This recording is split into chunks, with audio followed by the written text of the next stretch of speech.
Hey everybody, it's Adam from Daggerfish. I'm out here in my canoe because I want to show you another casting technique that we cover in our new handline fishing field manual, but we don't have a video for yet on the website. This is a technique that I call the slip and flick. And the reason I am out in my boat is because this is a really effective technique when you're in an area where you don't have a lot of space to cast, but you still need to fish at pretty decent depth. And that is because it makes use of these slip bobbers and a flick technique that you can do across your body. So I'm going to show you guys how I've set this up, and then I'll give you a couple of quick demos of actually how to do this cast.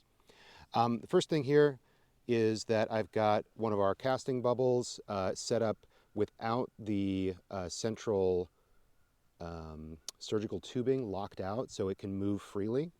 I've got a weighted jig head, and I've got a little rubber grub on there. And I want you guys to notice that I've also put an additional casting, or not a casting bowl, a little bead here, because that is going to help prevent the casting bubble from getting caught on the lure and let that lure sink down after we cast it. Above, I've got an additional bead, and then up here on the reel, I've got our little bobber stop right here. I want you to notice where this is set up, because it's set up at the bottom of the reel here, and that's because we need all the line above it to unspool evenly when we cast. If this is above the line that's unspooling, there's a good chance it's going to get caught on that knot and you're going to have a miscast. So I want to make sure I put this little bobber stop at the bottom of my reel and then wind my line above it before I make my cast. And that cast is just like a regular flick cast. You want to put your finger on the line, get this wound up as tight as you can, and then I can go, forward or backwards, but because I'm in a boat, I can also go side to side with this cast. And so we'll call this like an arc cast or a rainbow cast. But basically all I'm going to do is put my arm across my body. You'll notice that because I've got the bobber all wound up here, I'm not getting tangled in any of the boat.